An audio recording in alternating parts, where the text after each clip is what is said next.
First question, most overhyped ingredient right now? Overhyped, hyaluronic acid. What's wrong with like hair on our face too? Like when did it become a problem that we have baby hair? Okay, craziest pitch wise, there was a period of time where my inbox was filled about the male penis filler revolution. Wrong crowd, wrong target audience. One beauty trend banned forever. I'm gonna go with You know all those glossy beauty headlines that you scroll past every day? Well, behind them, there's somebody deciding what makes the cut, what gets hyped, and what doesn't. And today, we're going to pull back the curtain with Samantha Holender, a beauty journalist who's not afraid to say what's real and what's BS. She's a writer and journalist whose work you've probably read in places like Allure, Women's Health, Cosmopolitan, and more importantly, she is the senior beauty editor at Marie Claire, doing great things. We're talking about the pressure, the PR spin, the myths, and what beauty media doesn't want you to know. Her work is not just fluff, guys. It's personal, it's investigative, and it always makes you think. She's spilling her hot takes on overhyped ingredients, wildest things she's ever experienced as a beauty editor, and products she actually swears by. So let's welcome the brilliant and honest Samantha Holender. Sam, thank you so much for joining us. We're going to jump right in. Thank you so much for having me. I'm so excited. Yes. No, I think that you're such a great resource, and we're so excited to pick your brain on some really fun, hot topics, especially in the whole beauty world. So we're going to jump right into we're going to start with something fun. It's the hot button beauty truth. These are kind of like rapid fire questions. We'd love to get your immediate thoughts on some fun things that are going on in the beauty world. This is giving like Andy Cohen, Watch What Happens Live. Love it. Beauty edition. Okay, first question. Most overhyped ingredient right now? Maybe this feels a little dated, but I still feel like it's overhyped. Hyaluronic acid. I knew you were going to Agreed. say that. I'm just like, can we move on? Just do it. Can we just like jump into the next chapter? No hate. Yes. It's good, Yeah, like it's a Yeah. great ingredient, but it's like it's literally in everything. So you do not need a dedicated hyaluronic acid serum. I mean, literally your moisturizer, your sunscreen, your retinol has it. You're like, okay, Yes. that's hyaluronic acid overload. Underrated product or treatment nobody's talking about. Oh my God. Wait, can I answer too? Yes. Yes. Obviously, it's your I have a world. lot to say. This is such a role reversal. I feel like I'm normally texting you guys incessantly, being like, answer this, answer this. Exactly. I just got Soft Wave, and Nice. Ooh. it was like beyond transformative. I mean, I I'm guess so excited. Yes. viewers won't be able to see this picture, but like maybe you guys can share it somewhere else. It literally changed my face. I did one session. I did my Oh my God. and Did you know this result instantly? so I'm only like, I want to say I'm 6 weeks out right now, but I did a before and after 4 weeks in, and then I'm going to go back because obviously you don't see the results for 3 months. Wait, can we pause? I'm a terrible multitasker and I need to find this photo. No, Okay. worries. I'm actually really excited because I'm planning to get mine done in October. It I have to wait. Was Yeah, no, I'm so excited because we're actually getting it in our office. Oh, no Oh my way. God. So I'm like, thank God, because we've been looking. 4 for weeks. Oh my God. Wait, That's is just that 4 that's weeks. you? This That's- is before, and this is 4 weeks later. That is Oh. really impressive for My months God. into it. That's oh my God. And mind you, because I'm like neurotic, these were taken the same day in my cycle, day before my period. So Love I'm it. puffy to begin with. Same exact Wow. weight. It crazy. And then Oh this my is God. That looks amazing. Side Do view. you feel a difference aside Yes. from the way? Yeah. So before I went in for my Wow. before and after, I kept like looking in the mirror and being like, I think I look different. And then I kept seeing people and they were like, what'd you do? Like, you look a little different. And my hair's a little brighter. Like, I'm a little Yeah. tan right now. But then when I got that before and after, I was like, oh no, I'm different. Nice. Wow. Yeah. Drop the derm's name. Who did it? Yeah. I actually went to this new med spa that just opened called Treat Med Spa in Flatiron, and I'm like very skeptical when it comes to med spas, but I trust these founders with my whole heart, and they did a great job. Yeah. I might have to go there next time I'm in the area. It hurt like a bitch. Like, it was one of the most painful things I've ever done. Yeah. And I feel like I have a high pain tolerance too, but it worked. So we talk a lot about healthy skin from the inside out, but sometimes your skin needs a little extra science-backed support. That's why we're so excited about SkinCeuticals A.G.E. Interrupter Ultra Serum. Yes, this double patented serum is clinically proven to visibly lift skin up to 18% and reduce wrinkles by 16% while boosting smoothness by 54%. It targets 4 key areas from face to neck for that firmer, more sculpted look that we all love and strive for. And it's not just about lines and sagging. As our lives change, whether it's age, waist shifts, or lifestyle, our faces sometimes have a hard time keeping up. Think of this as a facelift in a bottle that's dermatologist tested for all skin types and tones. For even more powerful results, it can be paired with the A.G.E. Interrupter Advanced and in-office ultrasound treatments, an integrated approach that's been physician tested to reduce skin laxity. And we've been genuinely impressed by how elegant this formula feels and how visible the results are. If you're ready to give your skin that lifted, resilient glow, check out SkinCeuticals A.G.E. Interrupter Ultra Serum. Get facelifted with A.G.E. Interrupter Ultra Serum, a visible lift in a bottle. Find it at skinceuticals.com. Nice. Love that. Are you going for it in like another treatment? I think I'm just going to do one. Yeah. Wow. Yeah. Incredible. like Okay, what's number 2? Okay, because now I have to do a product, obviously. Oh my God, I'm like looking at everything that I use and I'm overwhelmed. Okay, I have to go Dr. Barbara Sturm Glow Cream. Oh, This is, I know her really? stuff is Do tell. expensive. I know her stuff is expensive. And that being said, when I was in college, and like had no money. I was interning at Blue Mercury. That was like my only source of income. I would save up my money and buy Dr. Barbara Sturm. Something in her formulations. I have rosacea, perioral dermatitis. Like, I'm a sensitive girl. When I am using her products, my skin just behaves. It's like it's magic. It's magic. Nice. I love her stuff. Meant to be. That's good to hear because I get the vibe that it's more of an overhyped line. But I'm glad to know that it really works for you. You know, certain products. Like, I think her hyaluronic acid, it's not my favorite.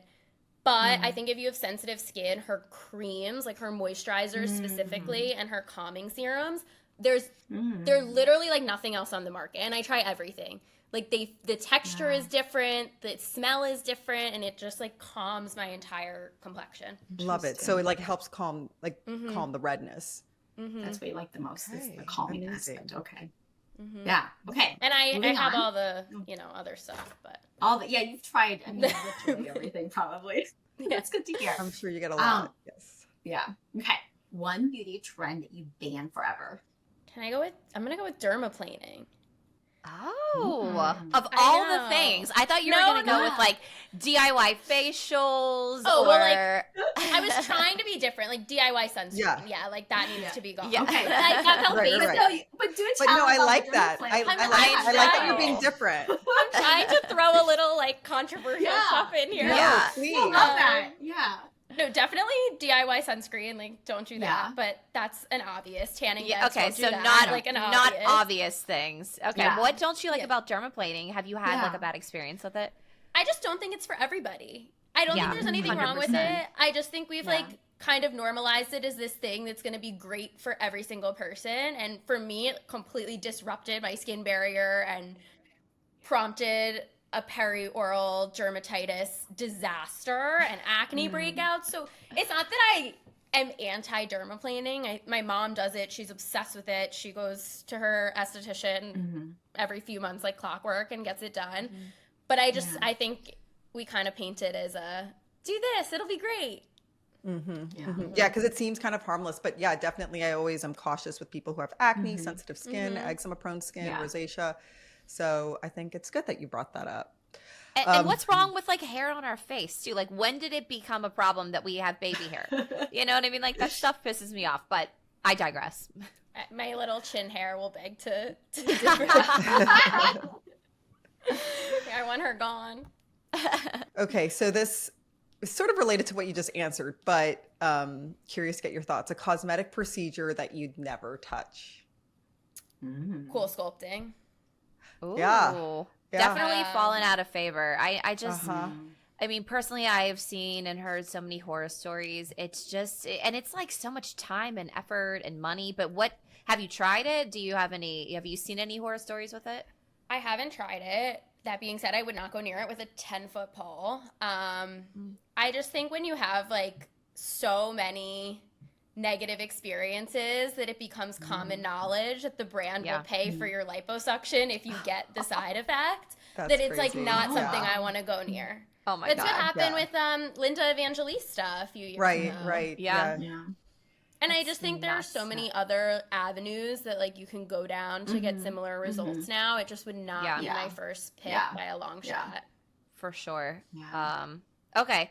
I love this because we're getting into it. The worst PR sample you've ever Oh my received. God, guys. I know how rude. I don't think I would answer this if it were me. I'd just be like, I plead the fifth. I know, but it's you Oh, also but I don't want wanna- to shit on anybody. Right, I know. right. I You feel don't that. shit on Okay. people. We'll allow you to plead the fifth. Okay, Okay, well, thank this is maybe a better question. If you could only keep 3 products forever, Oh, what okay. would make the cut? Specifically, not Yeah. sunscreen, retinol, and vitamin Yeah. C. No, That's no, no, no. bullshit. Actual Specific. product Okay. with the name and the brand. Yeah. Drop it. Receipts. Okay. Number 1, my prescription azelaic acid, 15%. Dr. Love it. Marissa Garsha, That's a good one. my Yes. favorite My human girl. ever. I love her. Yeah. Love She's the her best. so much. This changed my skin. I went on it for peri-oral, but it completely put my rosacea, like, I don't have rosacea anymore. Great. My Sturm, because tried and true. It's your girl. It's your My girl. girl. Can respect that. Number 3. Oh my, okay. I'm just, the question was skincare, right? Not makeup. Products. Products, Oh, any products, hair care, makeup, body care. can I do a tie? I don't like 3. You can That's so totally do hard. a Of course. tie. It's your world. Yes, yeah. Okay, my Angelicalia Cell Forte serum. It's an exosome yes. serum, and I have noticed Yeah. a huge difference in my skin. Ooh. Nice. And then I do like that product. it's so Oh, I need to try. I have it. I just haven't opened it yet. it is Okay, it's it's really worth- incredible. This is my Okay. second bottle. My Sisley Paris lip balm that you can see is like it's gone. I finished it. I've gone through 17 of these. Oh my god. It's the best. Because I have Wow. really chapped lips and nothing works. Like I put on the Vaseline and the Aquaphor, and I've put on like Weleda on my lips. Put this lip balm, no chaps. Wow. Which one is that? The Cecily The Sisley Paris, I think it's called Paris. Phyto Lip Balm. Nice. It's just one shade, like, or there's no. There's a tint. few. I do the clear, Okay. and then I'll put like my lip products on top for color. But I love it, Nice. Okay. Fun. Love Things to that. add. guys. This Okay, is well, hard. I feel like this interview is only going to get more difficult because we're just going to keep pushing the envelope here. So Stress. you got this. We believe in you. Okay. Yeah. I want to transition a little bit I want to pull back the curtain on beauty media. And I don't know if a lot of people listening understand this. I think we as dermatologists who, the 3 of us work with the media quite a bit. We contribute to these editorials. We go to these brand events and we meet beauty editors. So we have kind of an understanding of what you guys do, but I don't know if the general public does. And so just to give some clarification, what you do is very intimately linked to, this industry. And I would say the trifecta of people understanding the beauty industry is beauty editors, dermatologists, and cosmetic chemists. But you have this very unique role where you're essentially like, you could almost kind of make or break a brand with your review. I mean, people take what you say very seriously. And so you're almost like this judge, right? So you have seen the behind the scenes world of this. You have brands knocking at your door. You're filled to the brim with PR samples. Your life is about testing and evaluating products and giving your opinion. But with all that being said, it's still an industry. And so do you feel like you've been pressured to hype up products that you don't actually believe in? Because again, sometimes these stories are, kind of pushed on you, or you're, given a promotion to do it, or you get commission from sales for it. So it's probably a very fine line that you walk on whether or not like you feel this pressure to hype something up. Tell us about that.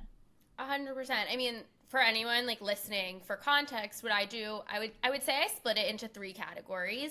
There's a part of me that writes, and I'm sitting at a computer and I'm typing and I'm doing reviews. There's a part of me that interviews, and like I really believe any beauty editor is only good as the people they surround themselves with. Like I am nothing without you guys.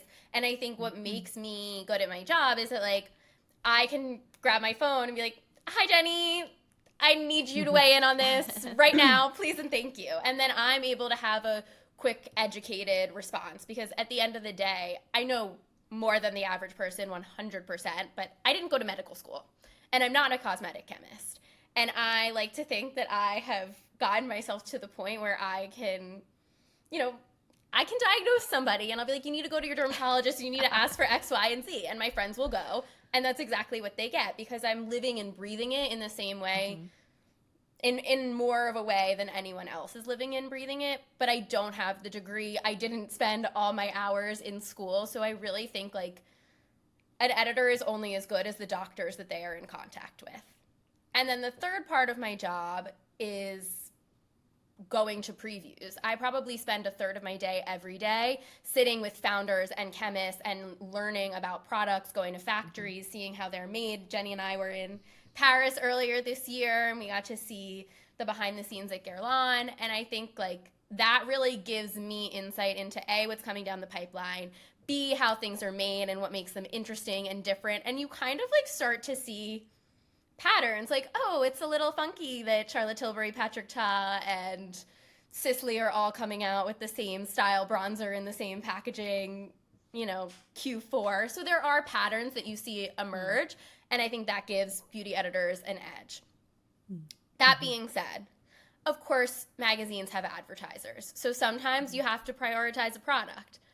But I think a brand is only as good as its integrity, and so I can't speak for the entire publishing industry, but at Marie Claire, we're not going to partner with a product that we don't believe in. Similar to how you guys function as dermfluencers, you only accept things that you believe in. Like I would never put my words and my voice behind a product that I think is horrible. And I've 100% said to, ad sales teams or PR friends that are trying to get me to put their product in a story as a favor, like I just don't believe in it. Like it's not for me. Sometimes there will be a product, again, I said I have sensitive skin. Am I going to use a harsh acid on my skin? No, it's not for me. That doesn't mean I'm not going to write about it. Like if a product is truly good and I have dermatologists endorsing it and I have friends that have used it or family that's used it and they love this product and I trust the brand and trust how they formulate, I'll write about the product. I'm not going to say I use it, but I'll write about it. So it is a fine line, and I think everyone has their own like moral code that they abide by, but that's kind of mine. I always wondered, because I'm like, is this article really genuinely believe in this product? But yes, no, so that's great to hear. We also, I feel like the industry has changed so much where we work so heavily with freelancers. So you won't find a lot of in-house editors now. The teams are pretty slim. So if we're writing a story about dry skin or about curly hair, like I try and assign out those stories to editors that have that skin type or have that hair type. So it feels a little more genuine. I love that. Okay, another question from your world. Okay. What is the most outrageous, good or bad, PR pitch or influencer event that you've been invited to? Okay, craziest pitch-wise. There was a period of time where my inbox was filled. And when I say filled, I mean like maybe 10 to 15 pitches a day about the male penis filler revolution. And that's what they were calling it. Oh my Which, God. like, amazing. Don't get me wrong, I know people do it, but I was like, I'm a women's magazine. Like, I'm not writing about penis filler. Yeah. Wrong crowd. Wrong Wrong target audience. Wrong target audience. Although I did do some research, obviously. But So penis fillers. yes. that was an era. It's died down. It's died down. But that was an era that like we all were talking about because it was just so out of pocket. Like, are we gonna make this happen? Really? But in terms of like a trip, I would say my favorite press trip of all time was with Tata Harper. This was 3 years ago, maybe. And they took us to Jumbie Bay Island, which is a private island in Antigua. And we had like, it was literally just us on the island. I had like a 1-bedroom home to myself and a personal golf cart. It was so ridiculous. I mean, it was lovely. Like, I'm not complaining. Don't get me wrong. Incredibly extravagant. But the people on the trip were just so good. And if you have a good product, it works. Like, I was a convert. It really hooked me because it's surrounding you 24/7. But yes, it definitely can be a little over the top for sure. I don't know if you know the answer to this, but I always wonder this also as an influencer is like, what are these brands getting? What's the return on investment? Like those trips probably cost hundreds of thousands of dollars, but do you think they get that back? So it's interesting. I think a lot of the times the trips don't cost that. So this was such an extravagant trip, but we went because the property, so Jumbie Bay, which if anyone has like money to throw around, go because it's incredible. They carried Tata Harper in the spa. So I think it's like makes sense. Yeah. They host us for free, so our rooms are free. And oftentimes you're going on kind of off season, not terrible off season, but you're not going in prime time. Yeah. So the rooms are free. They pay for our flights and activities, but like that bulk, and a lot of times like I think they can finagle some maybe it's like dinner discounts or airline discounts, especially with influencers. You guys are sharing on your profile. With us, it's not, no publication, reputable publication will promise coverage in exchange for a trip. That's just like completely unethical. And if the product is bad, you're not going to write about it. But oftentimes, like, you're going on trips where you've tried the product and you love the product, and it happens to be a great perk of the job. And you get to like meet the brand and interact with like the people that you're writing about on a more personal level. So their hope is obviously that we would then write about it. And a lot of these companies do see a lot of profit from stories that we write. And it depends again on the publication, but people shop when we write a story. So, and it's a brand awareness play. I think it's more of a brand awareness play than it is a money play, frankly. Yeah. And it's also like an advertising play. Like if I write a sentence, they can then use that sentence in advertising material. And be like Marie Claire. So I think it's a trickle effect. Yeah, for sure. I just remember like in Paris were telling me the crazy like the story, the trips. This kind of almost like a fantasy. I mean, what I remember like that Chanel trip, that skiing trip that you were telling me. Where was it? I never went on a Chanel. I don't know if it was me. I never went on a Chanel. Was it, or maybe it was Eileen? But it was just like that. Was like, there was, or was it a ski trip? And there was some sort of like crazy. I swear maybe it was. I don't know. It sounded like, what a fun life, but the glamour in front of it. But I'm sure there's a lot of things that happen behind the scenes. That a lot of times these trips, like I have a job, like I have a full-time job, and I'm not taking off when I go on these trips. So I mean, it's so fun, but a lot of times it looks like me up in the hotel room at 3 a.m. doing the edits that I didn't do because I'm not working, at a desk. So you're still working on these trips, but they're fun. They're such a great experience. So I want to kind of pick your brain on your thoughts between. So we're all millennials. Well, I don't know what you are, but we're millennials. So we grew up in the time of like print magazines, right? Like I distinctly remember reading so many beauty magazines on airplanes during like med school. But now can't even tell you the last time I picked up like a Glossy magazine, and everything is just fed to me on social media now. So what's that world like? Like how has coverage changed when it comes to this new era of delivering beauty information? Well, we still have print. I would like to shout out Marie Claire. We have two print a year, one that comes out September 17th, and then we have another issue that comes out in March. But yeah, like it's a very different landscape than the one that we grew up in. I'm technically Gen Z, but I'm a millennial at heart. But yeah, it's very different. I actually would not be surprised, though, if we've started to see it, but continue to see a little bit of a print renaissance, because I think in the age of like influencer and social media, I don't need to report on like the trend that you're seeing on your phone, because that's just redundant. So I think what we're seeing is a bit of a shift to more like actual thought-provoking storytelling that has like a bigger root to it. Like it's not just going to report on, I don't know, the TikTok trend where you put rosemary oil on your hair. I'm kind of going to craft a story that's like, what else is going on in the world that ties into this? Like, why are we all losing our hair? Why are we looking for quick fixes? Why are we so impatient? And that's something that specifically at MC, we always try and be like, okay, well, how does this connect to the zeitgeist? Like, what is going on in the world that is making us act this way, behave this way, shop this way, apply makeup this way? Is it an act of resistance? Is it because we're all craving self-care? So I think you're really seeing like this true journalism kind of return, because otherwise, like, how am I different from Joe Schmo with a cell phone that doesn't have a journalism degree? Like, then it kind of all is the same. So it's like, we did all go to college, like we went to school. I have access to some of the best dermatologists, plastic surgeons in the world. So like, what is going to make my story different than the 12-year-olds with her cell phone? So I think we're going to continue to see a shift. Obviously print is not as like widespread as it used to be, which is really sad, but they're still out there. Yes.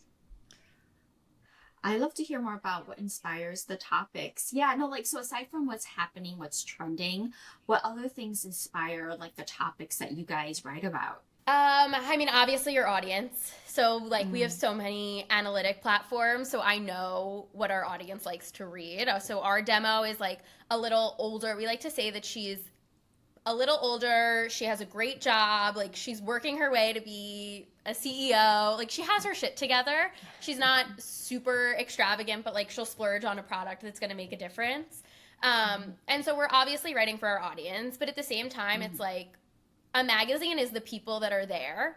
So if there is a product that I hear about, or a new study that was published, or you guys tell me something and I think it's really interesting and the rest of my team thinks it's really interesting, chances are the people that are reading Marie Claire are going to think it's really interesting. So it's a bit of that trend spotting that you get from going to all of the previews and being like, oh, like, that's weird. Why am I seeing this, this, and this from these 7 different brands? Like, oh, I guess that's a trend. And so we really do kind of shape that narrative. But then it's also just like personal experience. Like, I dealt with so much hair loss and sensitive skin and rashes, and like, so that's what I gravitate towards write about. So you really are, your magazine is only as good as the people that are there, because everyone has a different experience. Oh, I have another question. So for the best of beauty, or just the best of, how do you guys, I've always wondered, how do you guys pick the products that you do? Okay, that is like, has been the bane of my existence this year, because we have so many awards. But our fragrance awards come out in our September print issue, so please go pick it up. That is a very interesting one, because obviously scent is so subjective, and I used to hate fragrance. Like, I had my 1, 2, maybe 3 that I loved, and that was it. And otherwise, like, I thought everything kind of smelled icky and whatnot. But I've gotten a lot, my senses have broadened. So I mean, it's a massive undertaking. We have whole teams dedicated to it. We use a lot of outside help. So we're always working with dermatologists, estheticians, if it's the skincare awards, trichologists and hairstylists, if it's the hair awards. Fragrance we handle in-house, so it's really just like a labor of love for our team. But we're always using experts, because we get thousands of submissions. And so to narrow that down is a beast and a half. And so we like to have everybody test at least two people test every product. And we do it in like review sessions. So it'll be like how we'll send out questions and they'll rank them out of 10 and they'll write sentences, what they liked, what they didn't like. And then we'll sit down and we'll swatch. I mean, it's almost a year-long process. Wow. Oh wow! So you start this It's a lot. like, way. It's a lot. Yeah. Yeah. Oh my gosh. It is a lot. Yeah. But you discover And then- so many good products through it. Yeah. And then for example, skincare, do you have like, say we want, X number of products in the serums that are under this within this price range? Because that's what I noticed when I was testing the products, is like there were definitely a spectrum, in each category there were a few, but like high end and then more drugstore. So it was really nice to kind of have that like diversity. Yeah, we try and do like a high and a low Yeah. so that Yeah.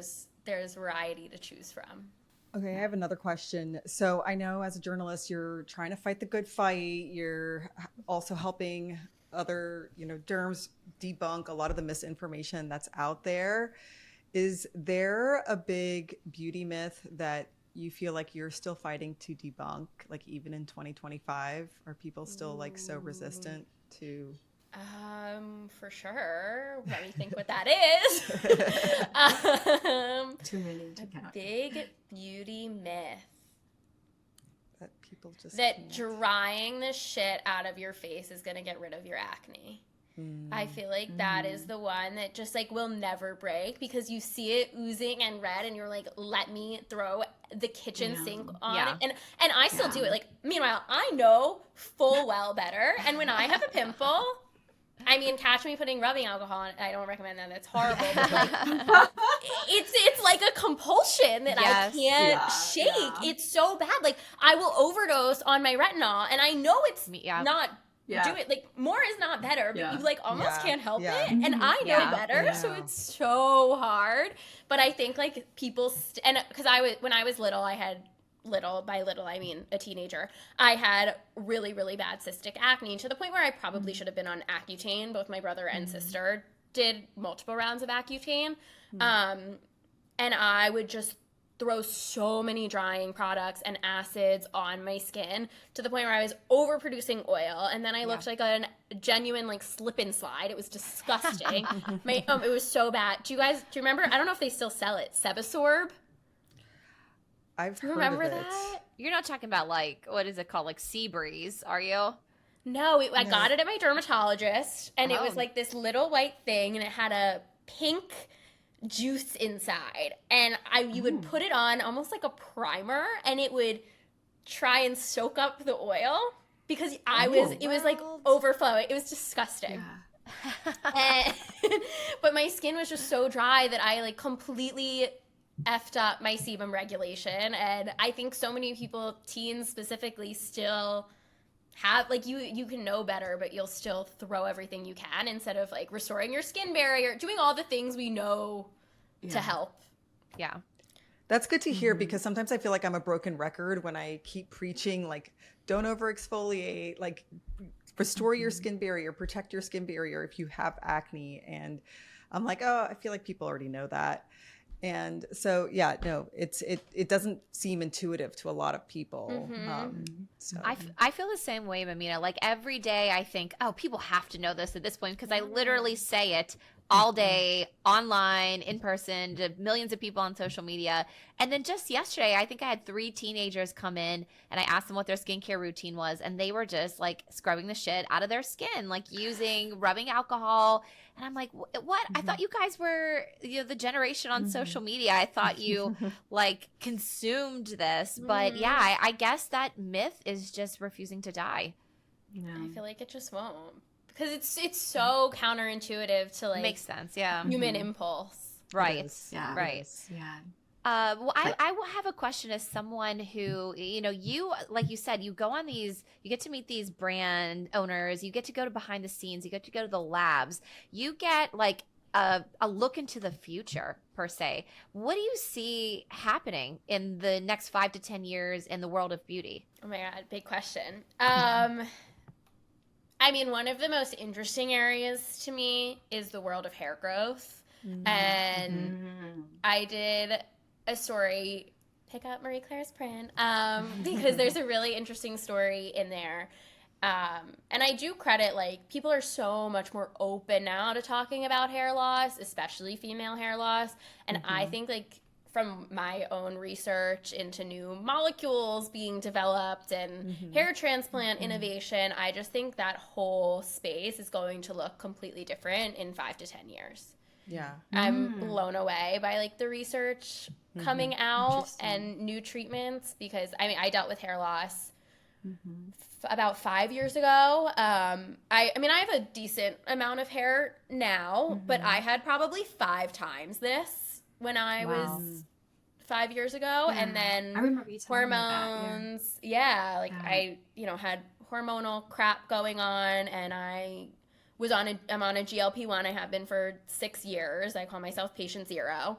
And it was like, before it was cool, I got prescribed it by my endocrinologist, like, didn't think twice. And then it blew up many years later. But all of that contributed to, like, a lot of hair loss. And I didn't know what to do. I was out of my mind. I've come a long way. At one point, I felt like I had 2 rat tails. I remember going to get my hair cut, and not my haircut, my hair blown out. And a stylist was like, you need to cut off these rat tails. And I would have had a bob.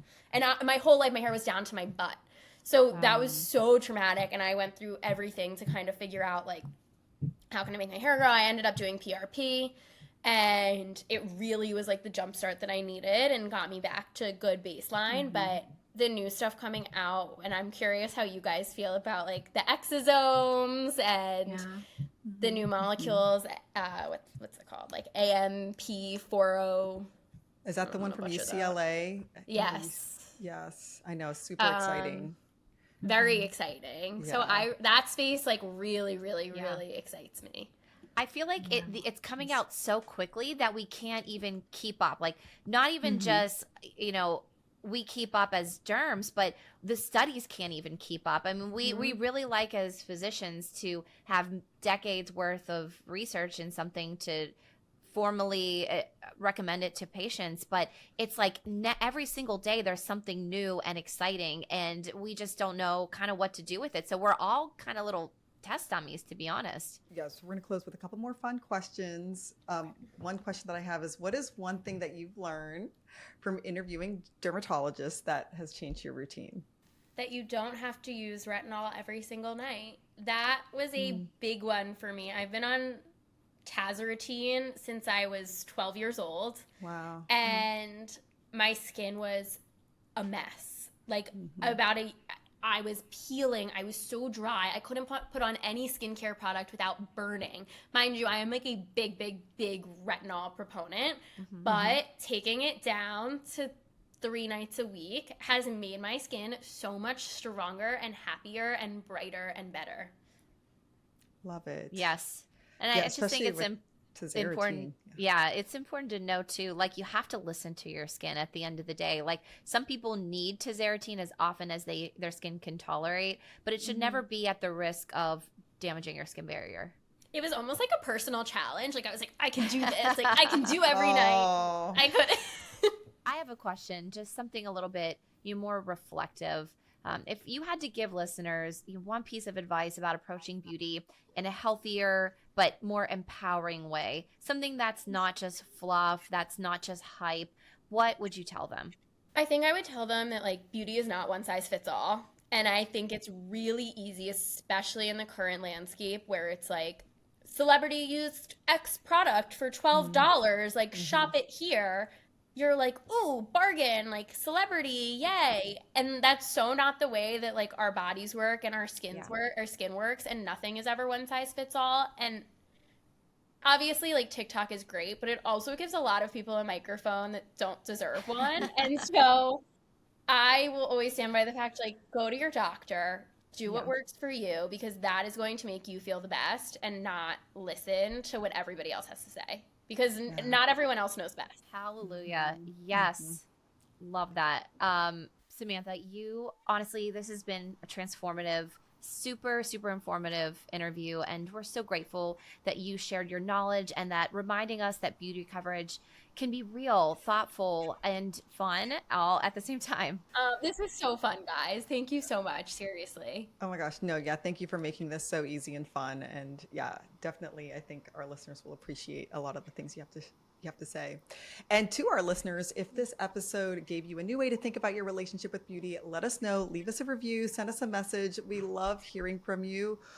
Thank you for tuning in. We appreciate any and all support, and we will see you next week on Skin Deep MDs. Thanks, Sam. Thank you. Bye. Thank you for your patience. This is so fun. I appreciate it. I will talk to you all soon, I'm sure. Yes. Yes. Thank you.